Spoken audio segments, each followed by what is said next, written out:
ఎట్టకేలకు సాయికృష్ణ కేసుపై స్పందించింది కూటమి ప్రభుత్వం. కంటి తుడుపు చర్యలకు ఉపక్రమించింది. సిఐని సస్పెండ్ చేయాలని సీనియర్ ఐపీఎస్ అధికారితో విచారణ జరిపించాలని నిర్ణయం తీసుకుంది. నెల రోజులుగా సాయికృష్ణ మిస్సింగ్ పై స్పందించని ప్రభుత్వం విమర్శలు రావడంతో ఇవాళ ఆఘమేఘాల మీద కేసుపై సమీక్ష చేసింది.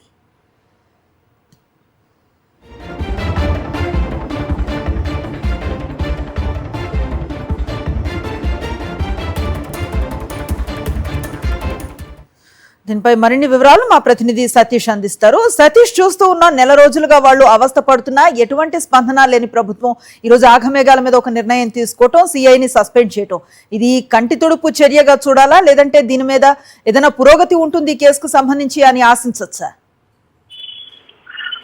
రాష్ట్ర వ్యాప్తంగా సంచలనం సృష్టించినటువంటి విజయవాడ కృష్ణలంకకు చెందినటువంటి సాయికృష్ణ అదృశ్యం కేసు పైన ఎట్టకేలకు రాష్ట్ర ప్రభుత్వం స్పందించింది. గడిచిన నెల రోజులుగా సాయికృష్ణ తల్లి, కుటుంబ సభ్యులు ఎంత పోరాటం చేసినా కనీసం ప్రభుత్వం కాదు కదా, పోలీసు కింది ఎస్ఐ స్థాయి అధికారి కూడా వాళ్ళ కష్టాన్ని విని వాళ్ళకి సమాధానం చెప్పినటువంటి పరిస్థితి లేదు. ఇప్పుడు రాష్ట్ర వ్యాప్తంగా వాళ్ళ ఆందోళన పోరాటం చేస్తున్న నేపథ్యంలో ఎట్టకేలకు ప్రభుత్వం స్పందించింది. ముఖ్యమంత్రి చంద్రబాబు ఈ రోజు సమీక్ష నిర్వహించారు. ముఖ్యమంత్రి చంద్రబాబు అదేవిధంగా డిప్యూటీ సీఎం పవన్ కళ్యాణ్ కూడా సమీక్షలో పాల్గొన్నారు. Chief secretary Sai Prasad, DGP Harish Kumar Gupta, Vijayawada నగర పోలీస్ కమిషనర్ కూడా ఈ సమీక్షకు ఇచ్చారు. అయితే ఇందులో ఆల్రెడీ ఏవైతే సిఐ నాగరాజు వరకు ప్రస్తుతం రాష్ట్ర ప్రభుత్వం ఈ అంశాన్ని పరిస్థితులు చేసేటువంటి ప్రయత్నం చేస్తోంది. సో సిఐ నాగరాజును విఆర్ పంపించి వేరే సిఐ నియమించారు. ఇప్పుడు ముఖ్యమంత్రి ఆ సీఐని సస్పెండ్ చేయాలంటే ఆదేశించినట్టుగా తెలుస్తుంది.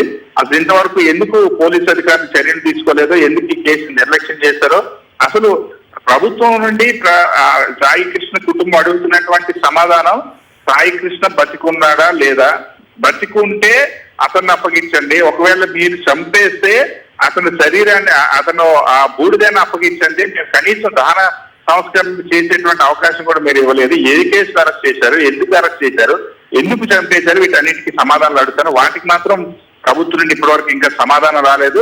ఇప్పుడు మీడియా ద్వారా ముఖ్యమంత్రి చంద్రబాబు, డిప్యూటీ సీఎం పవన్ కళ్యాణ్ చాలా సీరియస్ గా స్పందించారనేటువంటి ఒక సమాచారాన్ని పంపేటువంటి ప్రయత్నం మాత్రం ప్రభుత్వం చేస్తుంది. కానీ కేసు నిజానిజాలకు సంబంధించి ఇంకా మళ్ళీ ఇంకొకసారి విచారణ జరపాలని చెప్తున్నా. అసలు ఇప్పటి వరకు దీనిపైన విచారణ జరపలేదా? ఒక ఐపీఎస్ అధికారి ఆల్రెడీ ఇక్కడ పోలీస్ కమిషనర్ గా ఉన్నారు. ఆయన ఉంటుండగా ఇంకొక ఐపీఎస్ అధికారితో విచారణ జరిపినంత మాత్రం ఎటువంటి ప్రయోజనం ఉంటుందనే చర్చ కూడా ఉంది.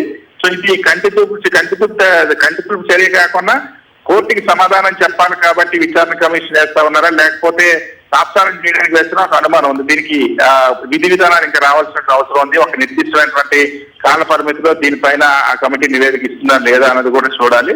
సో ప్రస్తుతానికైతే ఎట్టకేలకు గత నెల రోజులుగా ఈ అంశం పైన స్పందించినటువంటి ప్రభుత్వం ఇప్పుడు స్పందించింది. దీనిపైన ముఖ్యమంత్రి సమీక్ష నిర్వహించారు. ఆ సీఎం సస్పెండ్ చేస్తున్నది ఒక ఐపీఎస్ అధికారికి విచారణ జరుపుతామని ప్రభుత్వం నిర్ణయించినట్టు తెలుస్తోంది. Right, thank you Satish.